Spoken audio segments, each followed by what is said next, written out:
coming. I'm Mike Alic, president of Management One. This is the Management One cocktail, so hopefully you have a drink. That's what it's for. Thank you for coming. Hey Sarah, hey Carrie. It's great to see so many clients and partners here from Heartland, the Boutique Hub. Thank you all of our clients. Thanks for the folks from Payrock Chip. Thanks all of you for coming. We're competing with Busta Rhymes, so you guys are missing Busta Rhymes for us, and I take that as a real compliment. We're gonna have a little, fairly free-flowing panel, no formal presentations. But I want to introduce our moderator, Dane Cohen, head of sales and business development for Management One. And then Ember, Trubin, and Elina, Katsman, who are the owners, geniuses of the Clothes Rak, which is an amazing online retailer based in Kansas City, but actually all over the world.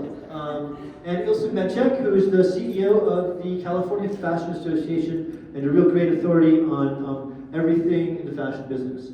So without further ado, I will turn it over to Dane to start the conversation. Thanks, Mike. Thanks everyone for being here. So, at our cocktail parties, we like to really give you something to walk away with. And I think that, we always try to bring together some great minds in retail. And when I think of great minds in retail, there's no one else that I would rather be sitting up here with these guys. So we're going to kick off, and Ilse, I wanted to start with something that you were saying before we got on stage, and that was about branding and how it's now moving into the financial sphere. Actually, people in the finance departments are getting involved in the branding of retail. Can you kind of go into that a little bit? Certainly. We had a panel this morning from a number of financial people, and beside your bank statement and who your father was, they're also looking at the value of your brand. The new issues with the metaverse and attribution, in other words, people who are taking one thing and making it into another, some of it resale, some of it, the laws are being rewritten, and the value of your brand internationally is on your balance sheet. And they want insurance because there are so many lawsuits. The proliferation of lawsuits, class action, not class action, that never even see court, just settled. You kind of need a line item lawyer today because ultimately the responsibility will be with the retailer. If there's something going on in the entire chain, and it's in your store, you're part of the problem, as far as the government is concerned, and as a part of the legal people are concerned. But financially now, they are looking at your brand value and the brand value of the lines you're buying. And we have many instances where there are multiple uses of the same name, and one of them is not legal. So that's something that is new, and is new with the financial community. You can take your brand to the bank. Yeah, and I think that's the takeaway, right? How important your branding can be to your bottom line. And so, when I think of Clothes Rak, I don't know if anyone's been able to visit Clothes Rak online. Branding is one of the things that stands out to me. I think you've created something really phenomenal when it comes to the lifestyle, the way that you grab your customers' attention. How did you go about evolving into where you're at now in terms of your brand image? I think it all started from just like an idea of what we wanted to do with how we sell our clothes. We don't have a storefront, so we have to create that environment for our customer when they first click on our website. So we teach them how to dress, we teach them how to wear things. Like, it all starts with a photo. Like, we travel for our photo shoots because Kansas City is brown right now, so we have to go everywhere else to shoot for spring and summer. But it's from the website to Instagram to our text messages to our Instagram try-ons, it's all the same. Wherever you look, you always will get the same exact message. And it started with just photos, like how we want to portray ourselves to our customers. We create a lifestyle that they want. We want them to live the lifestyle. I will tell you also, when we first started, we used different models, and then Elina is actually part of our branding now, because she stepped in for a model like 3 years ago, and then she just started doing it. And so we tried to incorporate other models last year, but just the photos didn't resonate with the customer as much as Elina, so she really is the face of our brand, so it's a huge part of our branding as well. Yeah, and that's one thing, you know, I tend to notice on some people that are maybe struggling really getting their e-commerce off the ground, is there doesn't feel to be a connection with anything but stock images and, you know, nothing that feels authentic to the retailer as a brand. Can I ask you a question, because Mary filled me in on something very interesting. What equipment are you taking most of these photos with? My iPhone. And so I think that's so incredible, because the quality and the, you know, lifestyle that you're able to portray right from something that's in all of our pockets is pretty incredible. We actually just went on our trip to Laguna for a photo shoot and did not bring our videographer. We usually have a videographer who travels with us, and he is moving, so he couldn't come with us. So we brought our friend, who's a photographer, to take our photos.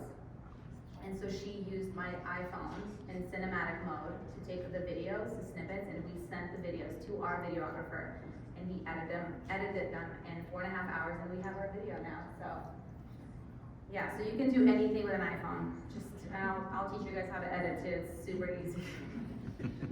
Yeah, the videos look incredible, by the way. And so, Ilse, so I want to take it a little bit into brick and mortar now, right? And we were talking about how the visual presentation is probably more important now than ever. What insights could you kind of provide with, you know, presenting your brand in the physical space? Well, what we see is the most successful manufacturers going into the retailers are those who change the floor every week and change the window every week, because people are back shopping in your neighborhoods. They're back shopping, not necessarily in the malls. I don't know if any of you are mall stores, but they're shopping in the neighborhoods. They're walking by, particularly if you have a food court, and they don't want to see the same merchandise. We have a very impressive mall in Los Angeles, Century City, and Zara is next to Banana Republic. Banana Republic changes their window once a month, and Zara changes it every week. And there's a lesson to be learned there. It's the same merchandise. It's not new stuff. I mean, if you go into the store, they just move the front to the back. But I do want to talk about the whole issue of branding on the website and the legal issue that if you're using an influencer and you're paying an influencer because you don't have someone as cute as she is, they better say that this is paid, because the FTC now is sitting on everybody who is saying, I love this fragrance, I love this store, I love this bag, and having been paid for it or having been given it free and not saying so. It's not legal anymore. So one of the things that I've been noticing while traveling around and talking with retailers is, you know, the maybe the doom and gloom about the recession that may never be has kind of dissipated a bit or eased up a bit, but there still seems to be an air of uncertainty. What's Ember, what's your outlook right now as a retailer? Well, we really haven't changed anything. We've maintained consistency. We continue to feed our customers the product knowledge. We just took a calculated risk a couple months, last month at market, on getting a new brand of shoes that is, you know, quite a high price point for us that we've never done before, and they did really, really well. We actually already restocked them. So, you know, your customers, they still have money to spend. I think as long as you're consistent with them and still giving them that product knowledge and styling it for them, and we've kind of built that trust with our customer now, so they know to come to us for that fashion advice, and they know they're gonna get a good quality product, so we just stayed consistent. And could you go in a little deeper? I love that term, calculated risk. How are you kind of monitoring that, right? To see how it's at, besides just, the obvious, how are you kind of pinpointing where you're seeing success and how to grow that? Well, we definitely were a little over budget in our shoes, but we decided to take the risk, and it was scary, but it turned out good, right? Yeah, I think when we talk, we do talk to, we use Management One, and we kind of take away sometimes from one category to add to the new category, so it works out. And in terms of your category structure, you were telling me something really interesting, that actually just by the simple task of going through your products and properly attributing them to categories, that kind of changed things a little bit. That has definitely been a game changer for us, to say so the least, this last year. Just being able to, by, Mary telling us, okay, you were really high, your sales are really high in jeans. You have to continue to buy in jeans, you don't have enough. So we're both Ember and I we have plenty of jeans. No, you're missing sizes. So just knowing these things, it makes such a difference in how you buy and how we buy now. So we know pants sell really well for us, dresses sell really well for us. Jewelry is kind of sitting. Maybe we shouldn't, spend as much in jewelry, but it makes a difference in how your business is. Yeah, and Ilse, how are the retailers in your world kind of, towing the line between growing their business and being aggressive where they can be, but maybe, taking a little bit of cautious optimism? Very cautious optimism. Very, very cautious optimism.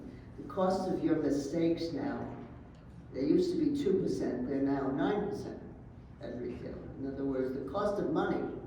So if you're sitting on inventory, it's much more expensive than it was a year ago. But this is where it's going to be from here on in. So the baseline is 2023. Baseline is not 2022, 2019, the baseline is now.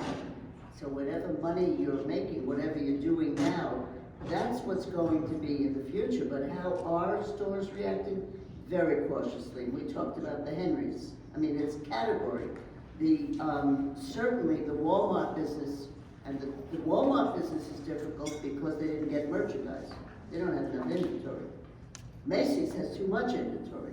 So there's a category, there are different categories of people. We talked about the Henrys. If you haven't heard that phrase, it's a great phrase.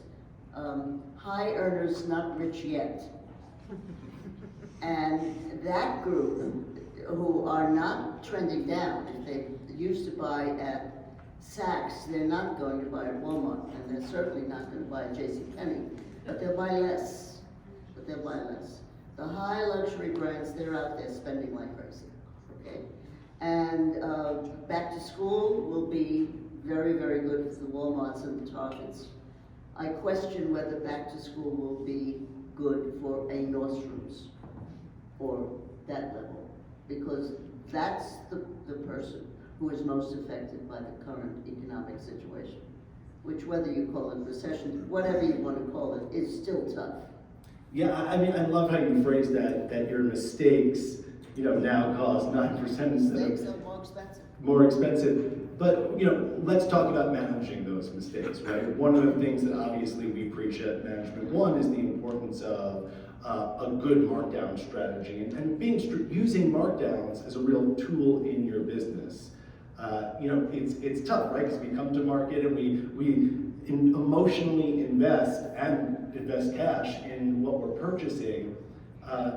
What has a good markdown strategy done for your business, especially in maybe a time where people are a little nervous?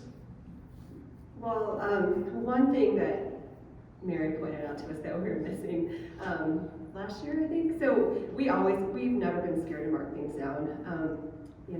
Get rid of it, get new stuff. But we used, just the banner on the website would say, this is 40% off, use this sale code. But we were never actually hard marking our merchandise.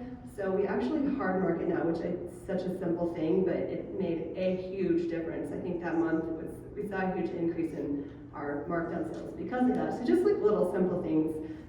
We tend to mark stuff down within like, I don't know, it probably does on the website like 4 to 6 weeks.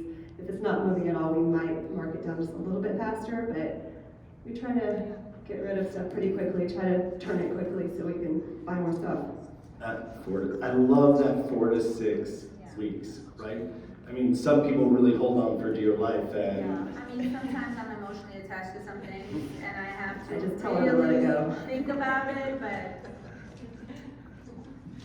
And then Ilse, I think that was a great example. Just a simple change, like how you can purchase, how you can access that markdown, right? Instead of having to type in the code, or I think there's a real emphasis right now on frictionless. That's a buzzword I'm hearing a lot. Making it as easy as possible for the consumer to purchase, right? At the end of the day. Is there anything that you're seeing out in the market, with your retailers, where we're seeing a move towards that frictionless checkout payments? Well, what's not working is buy now, pay later. It may be working for you as a retailer, it's not working financially. So that will be over. And the buy now, pay later consumer is overweight on their credit cards. And so that whole thing, which was the buzzword last market when I was here at Metchek, is now on every financial S list. I mean, that is really, we don't even talk about that anymore because Affirm and all those people are having major financial problems. The consumer is not paying. If the consumer has it in their hand and they can't afford it, they're just not paying for it. And it's already worn and used, yet a 6 month, it's ridiculous, okay? So, and we talked about that 6 months ago. We said, that's not gonna work. And I hate being right in certain things because it did hurt a lot of people. It did hurt, and it's a stock market issue. I mean, they all went public on that thing. But frictionless, as far as the consumer is concerned, is costing the retailers money. Frictionless is a 50% return. If you're not doing it right, if you're not doing it where you know your customer and you know who they are and you know what they like, 54% return on footwear, and almost 30% on anything with a sleeve, which I find very interesting. But free shipping is not free. Somebody's paying for it. And that whole cost of return is not so frictionless. Yeah, is that something that you kind of manage to mitigate the cost of returns? So we supply a return label, but it's taken out of the customer's store credit. We do store credit or exchange. There's always that situation where sometimes you have to do a refund, which we always have done what's right for the customer. I will never argue with the customer and get into a fight over a return. We will just do it and always make the customer happy. So your returns, it comes out of the return value, right? And Correct. it comes as a store credit. Yes, yes. Do you get pushback about that? Have you found that? Because I think a lot of people are so scared to make a move like that, right? They feel like if I don't offer free shipping, if I don't offer free returns, then my business won't succeed. But obviously, you're showing that. Actually, not really. There's always those like one-offs that are angry about it, so I'll work with them, of course. But for the most part, no, it's been pretty successful for us. I want to kind of jump back to what we kind of started with, which is branding. And I think, Joshua, who's here today from Streamline Retail, says it best when he talks about all the multiple touch points people now have to enter your retail business. So if you're a brick and mortar business and you don't have that great of an e-commerce presence, someone is still entering through that door, right? And you want to give them an experience that's going to attract them. One of the things that I get asked a lot from our retailers whose primary focus is physical and the brick and mortar store, what would you kind of give in as some notes of encouragement as they're building out, and continuing to grow an e-commerce presence? I think the biggest thing for us that we do is we treat our website store as if it was a store, like a brick and mortar. Like if we don't post anything on Instagram, our store is closed. Like that is how we turn the key every morning, is we post on Instagram. Our Instagram is our #1 source of how we sell our product. So if we don't post, we don't sell. That's just how it is. And we have to be in front of their face, whether it's us or our pictures or our video, in order for them to not forget who we are. Yeah, and I think that, as I said before, the lifestyle content that you're generating is so, obviously it's resonating so deeply with your customer. How do you keep coming up with fresh ideas? How do you challenge yourself to keep kind of bringing in new, fresh content for people to really get excited about? We just do what we love. Honestly, we really love what we do. Ember and I, between us, we have like 40 years of experience. I know we look really young, we are. But we love what we do, and we always just, like, we get excited. When we come to market, we bring our customer with us. Like, we do behind the scenes. We ask them what they want. We show them what we're buying. We ask for their opinion. So it's like they're with us. And they love it, and they're like constantly just, they also give us ideas of like, what to do, but we just, I don't know, you just have to be passionate about what you do, and it just comes, like for us, it just comes from the heart, and we love to travel and try out new places, and the ideas just kind of, we just go with the flow when it comes to like product. The product tells us where it needs to be photographed. Like we look at our collection, we do collections, we look at our collections and we're like, okay, how is this speaking to us? Like, how is this gonna be photographed? What kind of environment do we wanna sell to the customer? Is this whimsical? Is this bohemian? Is this gonna be by the beach? What are we gonna do this time? So that's kind of how we. Yeah, and I think that ties back actually really beautifully to what Ilse was saying about the Henry class of consumers, right? Because they're now potentially having to make some decisions on where they want to spend their dollars. And so you're not just encouraging people to buy into a product, you want them to buy into the lifestyle. You want them to buy into who you are as a brand, and really thinking of your retail business as a brand. Ilse, I'm gonna kind of wrap up, and then we're gonna give some questions to the audience, but a little bit of a general one. Is there, as we move into 2023, and I can't believe it's going to be March in a few weeks, what general advice would you be giving to, what should retailers be keeping top of mind right now at this point in time? Create your own label. There's no such thing as legacy brands anymore. I mean, if you have a store, you have a retail establishment, which is very different than online. The buy is different, the fit is different, the people coming in are different. But you can do exactly what they're doing here, and that is create your own look. Why are you depending on so much on the variables that are out there in magic? I mean, who are you buying for? Who's your customer? What's the brand? And it is so easy now to do private label. Unless you're buying major legacy brands, no, Nike will not put your name on a shoe, okay? But unless you are buying major legacy brands, for the most part, anything more than a dozen, they'll put your name on the label. Or they'll put your label over their label. Whatever it is, or you can do it yourself. There is nothing legally that the manufacturer owns when they ship the merchandise into you. You can't cut out their label, but you can put yours over it. And the idea that that I'm a customer walking into a retail establishment and I don't know who you're dealing with. I can't define your customer because you're buying from so many different lines. That would be what I see today, only because the legacy people are really having the biggest difficulty. VF is having difficulty. Some of the major brands that you're thinking of, Michael Kors is having major financial problems. you have an opportunity to make your own look, right?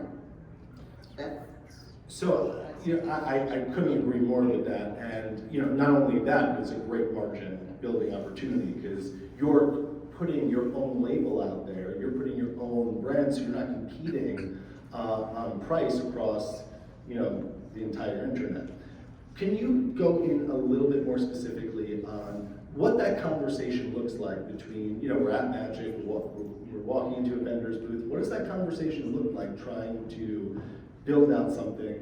you have favorite vendors, everybody. If you're profitable at retail, you have a core, 50% of your business is the same people all the time. You've made a rapport with them. I mean, if you have that much of a turn in vendors, I think you probably have too much inventory, but 50% of your core is with the same people. They'll do it for you. They really will do it for you. Particularly the specialty retailers, the independent retailers now are the core of the industry, not the majors. You're the core of the industry. They'll do it for you because they'll do the same thing for a shop in another city, in another state.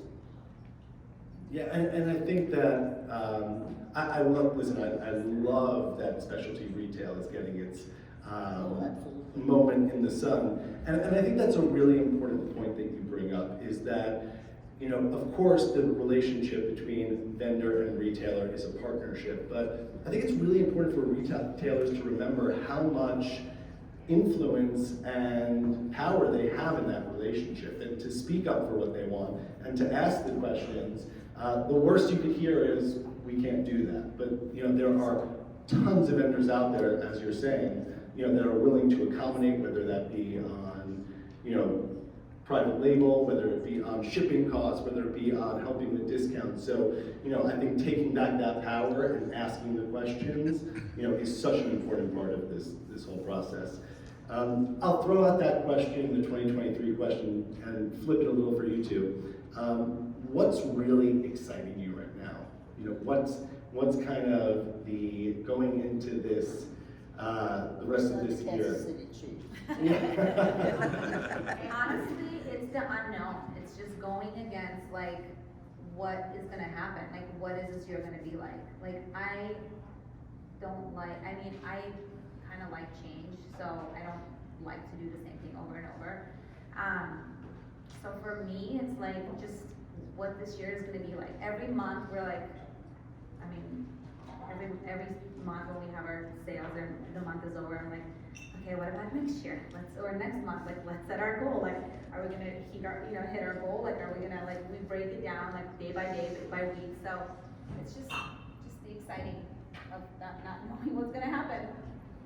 Excitement over the unknown. Yeah. That is, I like it. I love that. It keeps you going. It really keeps you on your toes. You don't get complacent and so.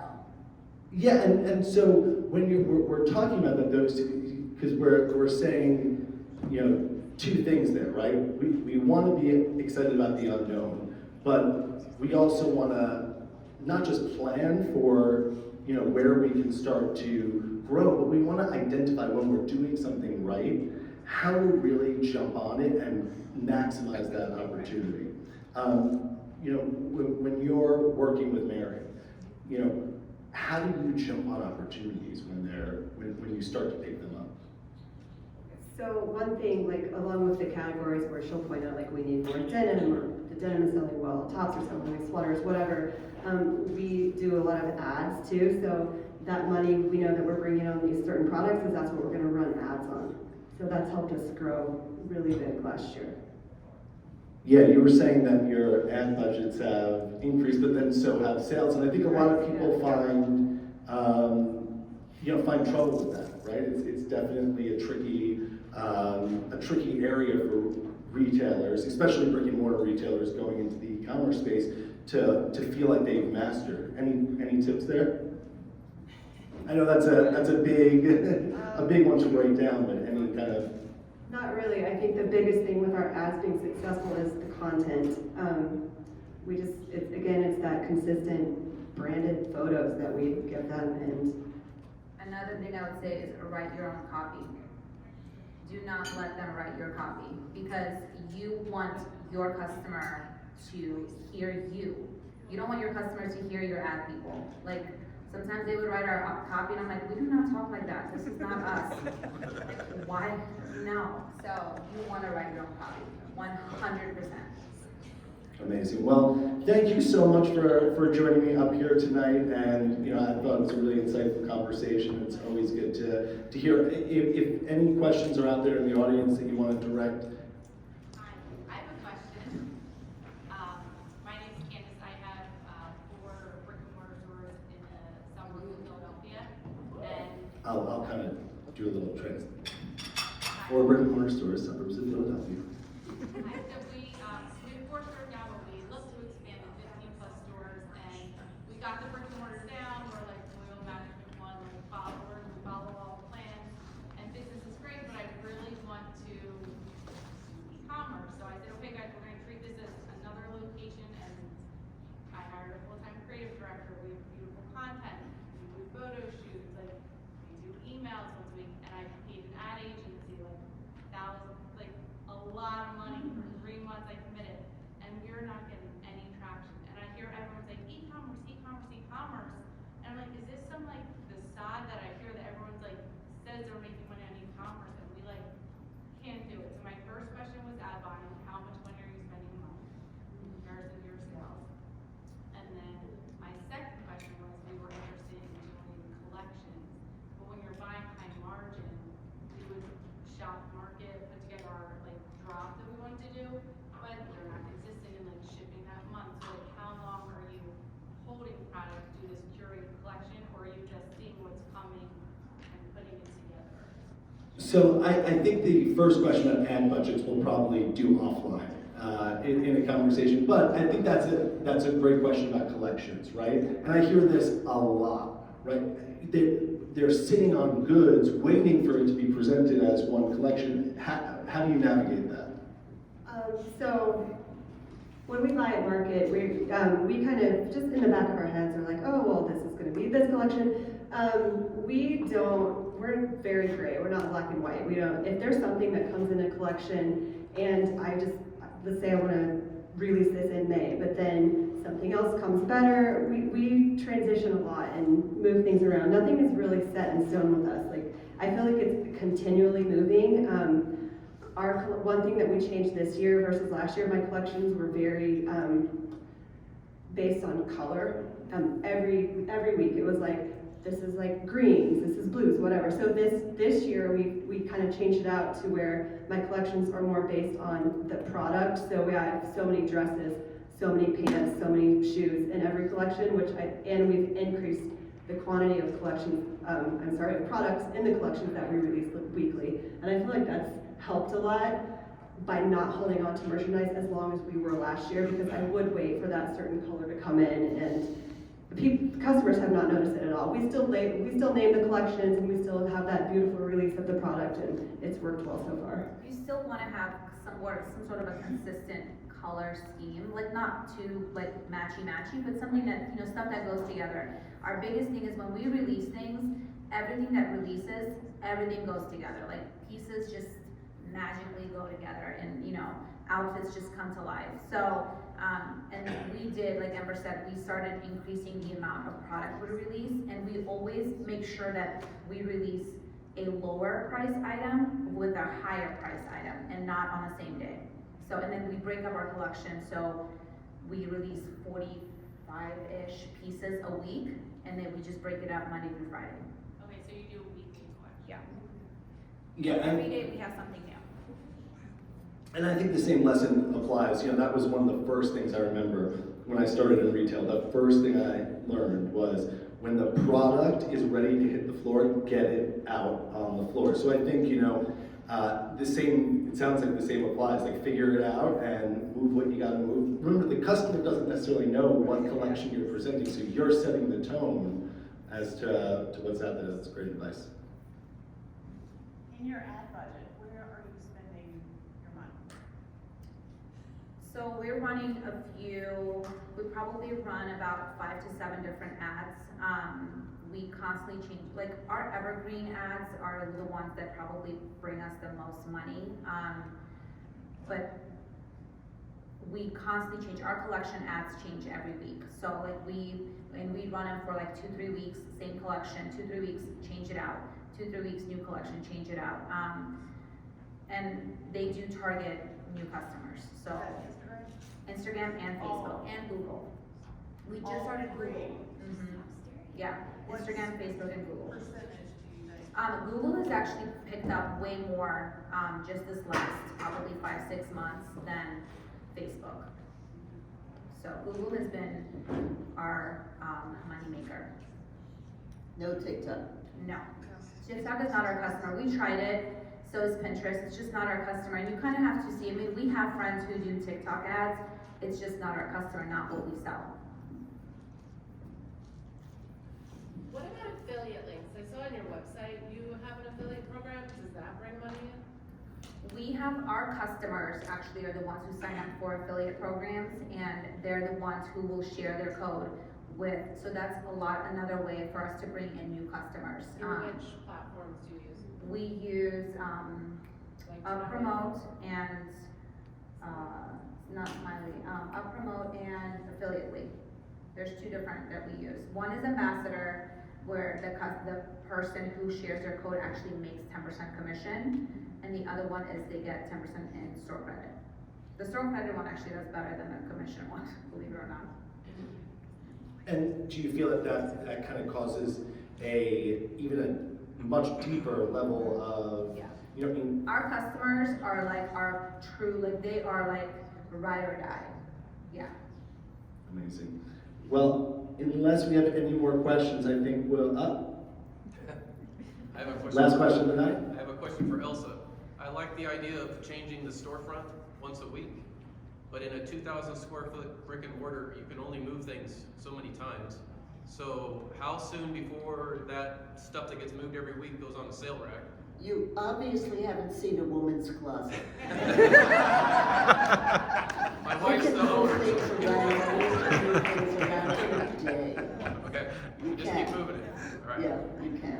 If Saks can do it on their second floor to sell you a $2,000 dress when you didn't like it when it was in the back, but you're gonna like it when it's in the front, sure you can.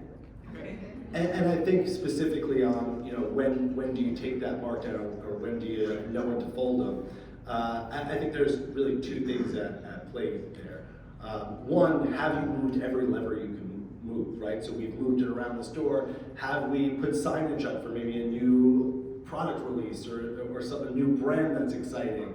Have we posted about it on social? Have we sent an email about it? And once all those levers have been pulled and the customer is just definitively voting no with their wallets, you know, by 6 weeks you should be monitoring, by 8 weeks you should be taking action. And it's gonna change, obviously, you know, you were talking about 4 to 6, which, so there's gonna be a different sweet spot for every type of retailer. But the biggest thing is, if the customer votes no with their wallet, listen to them. I do want to add something to that too. Just because you're in a brick and mortar, just because you're online doesn't mean you can't reorganize your website. So you want to, like I said earlier, treat your website like your store. Ember constantly changes stuff around and reorganizes the websites and restyles the website, like the outfits all just kind of go together. If we release something, because as you release new arrivals, the newer stuff gets moved to the bottom. You want to bring that back and remind that customer, hey, by the way, we still have those black pants, or hey, we still have those sneakers that will go with these black pants. So you always want to change things around because people forget. They see new, shiny, and they're like, oh yeah, I want this. Then they forget about the new that was last week. It's still new. So you want to move stuff around. It makes a huge difference, I promise. And change photos too.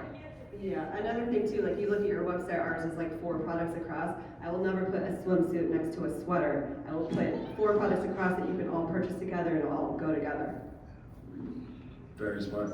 All right, guys, the bar is still open. We'll be hanging out, so please ask us any questions. And it was great chatting with you guys tonight. Thank you so much. Thank you.